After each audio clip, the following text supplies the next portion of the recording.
বিরতির পর স্বাগত। জাতীয় রেফারি প্রতিযোগিতায় অকৃতকার্য রইল রাজ্যের 3 রেফারি। খবর, মধ্যপ্রদেশের গোয়ালিয়রে অনুষ্ঠিত জাতীয় রেফারি পরীক্ষায় ব্যর্থ রাজ্যের রেফারিরা।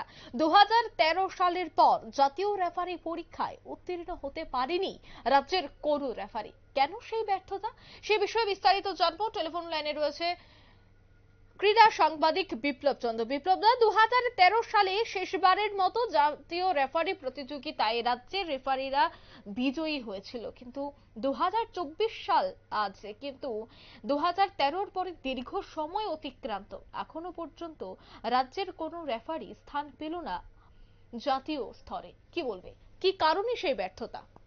দেখো, সেটা বলা যায় যে প্রায় 1 দশক অতিক্রান্ত। এই 1 দশকে একটা জাতীয় মানের রেফারি তুলতে পারলো না রাজ্য ফুটবল সংস্থা বা রাজ্য সরকার বা রাজ্য ক্রীড়া দপ্তর। এটা বলবো যে রাজ্যের ক্রীড়া ক্ষেত্রে একটা সবচেয়ে বড় ব্যর্থতা।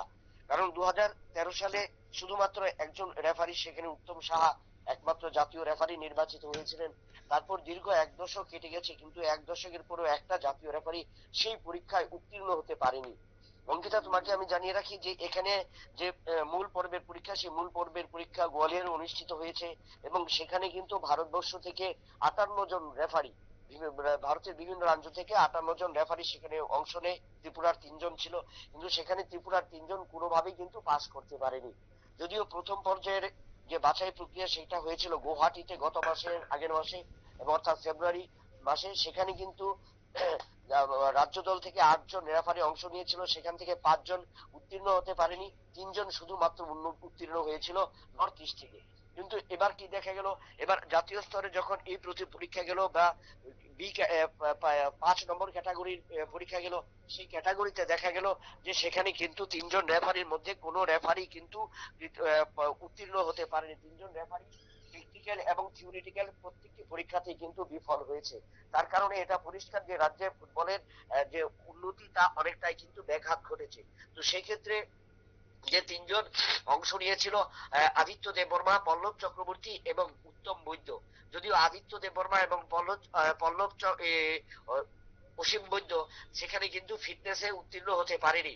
পল্লব চক্রবর্তী একমাত্র ফিটনেসে উত্তীর্ণ হয়েছিল এবং সে লিখিত পরীক্ষায় বসেছিল একমাত্র ক্যান্ডিডেট হিসেবে ত্রিপুরা দলে বা প্রতিনিধি হিসেবে, কিন্তু সেখানেও কিন্তু দেখা গেল যে পল্লব চক্রবর্তী সেখানেও পাশ করতে পারেনি। যার কারণে কিন্তু এই 3জন যারা অংশ নিয়েছিল তারা কিন্তু প্রত্যেকেই অকৃতকার্য হয়ে ফিরেছে। কিন্তু এই যে অবস্থা, তাতে একটা বলা যায় যে জাতীয় মানের রেফারি এ রাজ্যে নেই। সাধারণ মাত্র এ ডিভিশন এবং সুপার ডিভিশন লিগ ফুটবল খেলাতে গেলে বহি রাজ্য থেকে আমাদের রেফারি আনতে হয়, পয়সা খরচ করতে হয়। তো সেক্ষেত্রে কেন রেফারিরা উঠে আসছে না? প্রাক্তন ফুটবলাররা যারা অনেকেই রেফারি হতে আগ্রহ, তারা কিন্তু কেন সেখানে আগ্রহ দেখাচ্ছে না? বা রাজ্য রেফারি অ্যাসোসিয়েশনের ঘাটতি বা দুর্বলতা রয়েছে বলে বর্তমান রেফারিদের মধ্যে কিন্তু সেই জিনিসটা শোনা যাচ্ছে। কারণ সেই ক্ষেত্রে যে সমস্ত প্রতিভাবান খেলোয়াড়রা মাঝপথে ফুটবল ছেড়ে দিয়েছেন এবং অবসর নিয়েছেন, তারা কিন্তু ঝুঁকছেন রেফারির দিকে। কারণ এই রেফারি এবং কোচিং এর দিকে যারা ঝুঁকছেন তাদের ক্ষেত্রে লাইসেন্স ক্যাটাগরি হওয়া প্রয়োজন, যেটা সর্বভারতীয় ফুটবল ফেডারেশনের নিয়ম। এই অনুযায়ী কিন্তু কোনো মাঠের দায়িত্ব পালন করবার জন্য বা বাঁশি হাতে নিতে গেলে সেখানে কিন্তু তাকে 5টি গ্রেড পাস করতে হবে এবং তারপর সর্বোচ্চ যে উচ্চ শিখর, সেখানে কিন্তু ফিফা র্যাঙ্কিং রয়েছে। যদিও সেটা স্বপ্ন ত্রিপুরার ক্ষেত্রে ফিফা র্যাঙ্কিং অর্থাৎ 2 নম্বর তালিকাতেও যাওয়া অনেকটাই কষ্টকর, কারণ কোয়ালিফাই করতেই পারে না। কারণ যোগ্যতা অর্জনের ক্ষেত্রে রাজ্যের যে রেফারিরা তারা ব্যর্থ। তারা অনেক দিক দিয়ে ব্যর্থ, শারীরিক দিক দিয়ে ব্যর্থ, ফিটনেসের দিক দিয়ে ব্যর্থ, লিখিত ভাবে ব্যর্থ, এবং ফুটবলের আইন কানুন এবং ডে বাই ডে ফুটবলে যত ডেভেলপ করছে, যত নিয়ম কানুন আসছে, আধুনিক ফুটবলে যত নিয়ম নীতি আসছে, সেই নিয়ম নীতি সম্পর্কে যদি জানতে হয়, সেক্ষেত্রে তাকে শিক্ষাগত যোগ্যতার ক্ষেত্রেও কিন্তু অনেকটাই আরো বেশি উচ্চ শিক্ষিত হতে হবে। কারণ সেখানে ইংলিশের একটা থাকতে হবে, ইংলিশ পড়ার যোগ্যতা থাকতে হবে, কনভারসেশন ইংলিশে করার থাকতে হবে। সেই জিনিসটা নেই। যার কারণে কিন্তু রাজ্যের রেফারিদের মান প্রতিনিয়ত নিচের দিকে যাচ্ছে, তলানিতে যাচ্ছে। 1 দশক হয়ে গেছে একজন রেফারি, জাতীয় মানের রেফারি এখন পর্যন্ত উঠে আসেনি। এবং সিনিয়র রেফারিরা যারা হয়ে গেছে তাদেরও অনেকটা বয়স বেড়ে গেছে, প্রায় 40-এর অধিক।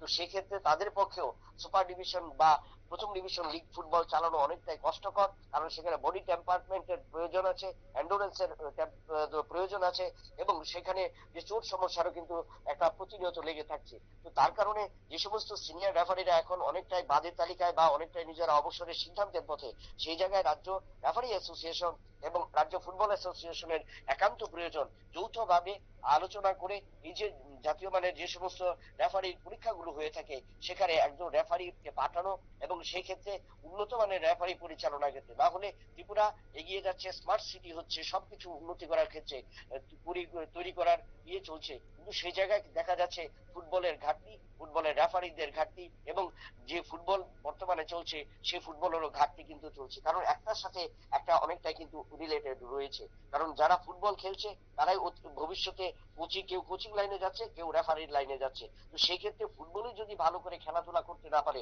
তাহলে বাকিটা কিভাবে শিখবে, তা কিন্তু প্রশ্ন চিহ্নের মুখে। এবং যার কারণে রাজ্যের ফুটবল প্রতিনিয়ত তলানিতে যাচ্ছে, এবং কিছু কিছু শুধু সীমিত সংখ্যক প্রথম ডিভিশন, দ্বিতীয় ডিভিশন এবং এক দুটো টুর্নামেন্টের মধ্য দিয়ে সীমিত থাকার কারণেই একেবারে কিন্তু বহিরাজ্য থেকে যেমন ফুটবলাররা এই রাজ্যে আসতে পারছে না, বা এই রাজ্যের ফুটবলারদের কদর পারছে না বহিরাজ্যে গিয়ে খেলার। তার জন্য রাজ্য ফুটবল এবং রাজ্য ফুটবলের সাথে রাজ্য ফুটবলের রেফারিদের যে সংস্থা বা অ্যাসোসিয়েশন রয়েছে সেটাও কিন্তু অনেকটাই কিন্তু নিম্নমানের বা তলানির দিকে বলা যায়। অঙ্কিতা, একদমই। ধন্যবাদ বিপ্লব দা। আমরা কথা বলছিলাম ক্রীড়া সাংবাদিক বিপ্লব চন্দ্রের সাথে। তিনি বলছিলেন যে দীর্ঘ এক শতক, দীর্ঘ এক সময় অতিক্রান্ত, এখনো পর্যন্ত জাতীয় স্তরে কোনো রেফারি উঠে আসতে পারেনি রাজ্যের হয়ে, এবং আগামী দিনে কতটা উন্নত করা হয় বা কি কি পরিকল্পনা গ্রহণ করা হয় যাতে আগামী দিনেও রাজ্য থেকে জাতীয় রেফারি হিসেবে একজন নিযুক্ত হবে, তার জন্য কি কি করণীয় দেখা যাক সে বিষয়ে কি পদক্ষেপ গ্রহণ করে ক্রীড়া দপ্তর। নিয়ে নিচে ছোট্ট একটি বিজ্ঞাপন বিরতি, সঙ্গে থাকুন।